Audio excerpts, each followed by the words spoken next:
සුබ දවසක් සියලු දෙනාටම. ඔන්න මේ අපි කලින් මෙතන මං හැදුවා වැටකොළු. ඉතින් මේ වැටකොළු වැල් 100ක් දැම්මා. එතකොට මේ වැටකොළු වැල් 100ම එක දවසෙන් එක රැයෙන් කාලා තිබුණා. මොකෙද්ද කියලා හොයාගන්න බැරි වුණා. ඉතින් මේ ඒ හින්දා අන්තිමේට අහු වුණා හොරා කවුද කියලා. මේ ළඟදී අපි දැක්කා කොහොම හරි වත්තේ එහාට මෙහාට ඇවිදින එක්කෙනෙක්. එයා තමයි මේ පැල 100ම එකම දවසේ කාලා තියෙන්නේ. ඒ කියන්නේ මේ හාවෙක්.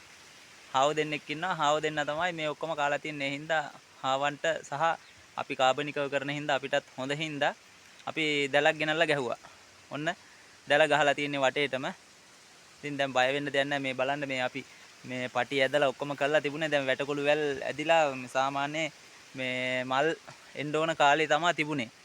ඉතින් කරන්න දෙයක් නැහැ. ඒ වගේ දේවල් වලට මුහුණ දෙන්නත් වෙනවා.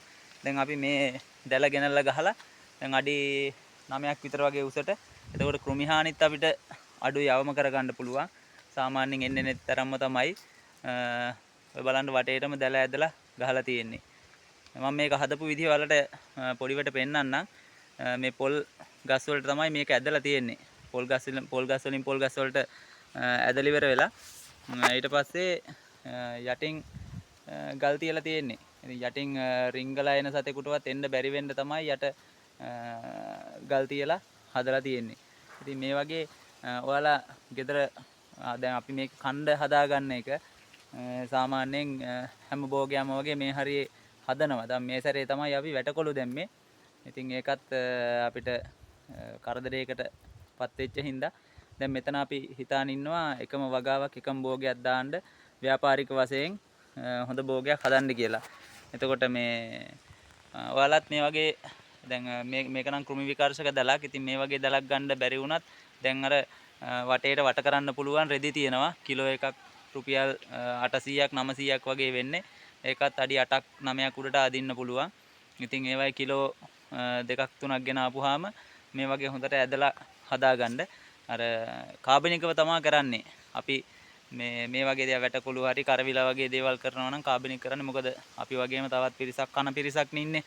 ඉතින් ඒ අයට වුණත් අපි වසවිස දෙන්නේ නැතුව උපරිම වසවිස දෙන්නේ නැතුව ඉන්න තමයි අපි මේ හදලා තියෙන්නේ. ඉතින් ඔයාලත් බලන්න දෙයක් හදන්න ඔයාලට අයිඩියා එකක් ගන්න තමයි මම මේ පෙන්නුවේ කොහොමද ඇදලා තියෙන්නේ කියලා. ඉතින් අර පොල් ගස් වලට ඇද්දාම යට පොඩ්ඩක් ඒක තැන් වලින් නැමෙනවා. උඩින් නැමෙන්න ගන්නවා. ඉතින් ඒ නැමෙන එකට තමයි අපි මේ වගේ මේ හොඳ කණුවක් තියලා ඉවරලා ඒ කණුව උඩින් බැඳලා තියෙනවා. වලට පේනවා ඇති. ওই විදියට කණු 4ක් විතර වගේ ගහලා ඉවරලා ඒ කණුව වලට අල්ලලා ඇන ගහලා තියෙන්නේ. මේක ඇන ගැහුවා කියලා ගැටලුවක් නැහැ. උඩම තීරුවක් තියෙනවා. හොඳ හයිය තීරුවක්. ඒකේ අඟලක් විතර වගේ කොටසක් තියෙනවා. ඒ අඟල හොඳට අල්ලලා ඇන ගහලා තියෙන්නේ. එතකොට උන් බලන්න කොහොමද කියලා මේ දැන් මේ පාත්ති හදලා තිබ්බේ ඒවා තමයි. ඉතින් ඔක්කොම අපේ කාලා ගියේ. කරන්න දෙයක් නැහැ. ඉතින් අපි අතහැරලා දාන්නත් බෑ මේවා සත්තු කෑවා කියලා.